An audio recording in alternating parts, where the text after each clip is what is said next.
অবশেষে এই ছেলেটি বিয়ে করলো, আস্ত একটা খাসি তার বিয়ের হদরে দেওয়া হলো। ব্রাহ্মণবাড়িয়া এমনি 1 নাম্বার নিউজে থাকে। পরবর্তীতে এই বেচারায় আমরা আখাউড়া নিয়ে আবার শুরু করছে, ইজ্জতটা পাইলাম না। কাহিনীটা কি, মেয়ের বাবা কি বলছিল শুনেন তো একটু।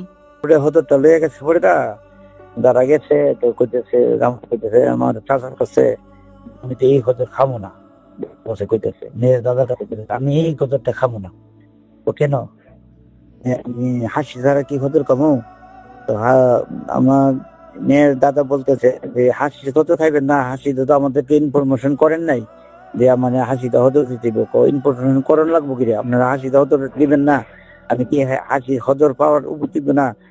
আল্লাহর তরফ থেকে ফাইসালা আছে, এই জন্য বিয়ে দিছি না। আল্লাহর তরফ থেকে এরকম বাজে কথা একটা কই না, এই জন্য আমি বিয়ে দিছি না।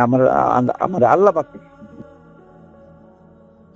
দেখেন, মেয়ের বাবার কথা শুনছেন। স্টার্টিং হয়েছে আস্ত খাসি দিয়া, এবং ছেলে উগ্র মেজাজ অকথ্য ভাষায় গালাগালি করার কারণে মেয়ের পক্ষের সবাই সন্দেহ করলো যে এই ছেলের কাছে আমাদের মেয়ে বিয়ে দেওয়াটা ভবিষ্যৎ অন্ধকার। এই জন্য তারা এখান থেকে বলতেছে তো 2 লক্ষ থেকে 10 লক্ষ টাকা আমরা দেনমোহর দিতে হবে, কারণ এত এখনই একটা খাসি নিয়ে যা শুরু করছে। আবার কইতাছে আমি যদি এখান থেকে বিয়ে করে যেতে পারি আর শ্বশুর বাড়িতে আসবো না।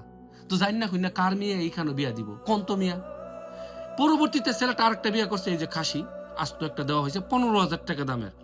আমি বর্তমান ওই মেয়ের বাবাকে বলবো, সাসা মিয়া কত খাসি দিয়ে বিয়া দিতে পারবেন, বা বিয়া দেওয়ার কারণে কত খাসি হদর দিতে পারবেন?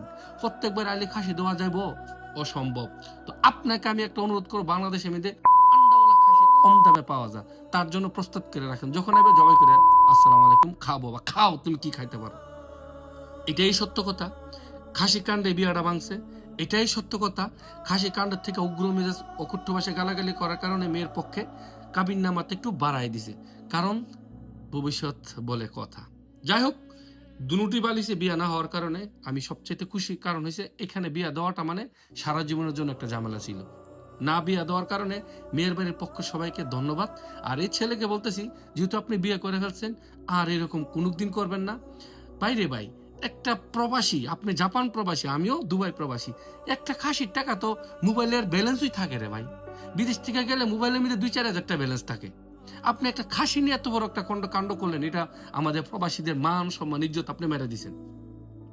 প্রবাসী যারা দেশও যা এই 2-4-5 হাজার টাকার কোনোদিন হিসাবও ধরে না, কিন্তু আপনি যা করছেন এটা প্রবাসীদের মান সম্মান ইজ্জত ধ্বংস করে দিয়েছেন।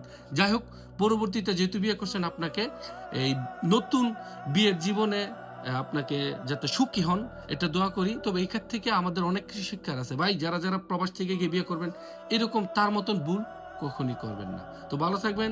ভিডিওটা থেকে আপনারা যদি ভালো লাগে ভালো কমেন্ট করবেন, আর খারাপ লাগলে ওই যারা ছেলের পক্ষে আছেন, ছেলের বাড়ির আশেপাশে যারা আছেন, তারা তো এখন আমারে উড়াদুরা কমেন্ট করবেন, তাতে কিছু করার নাই। সত্য সত্যই, সত্য সবসময় তিতা লাগে। আসসালামু আলাইকুম।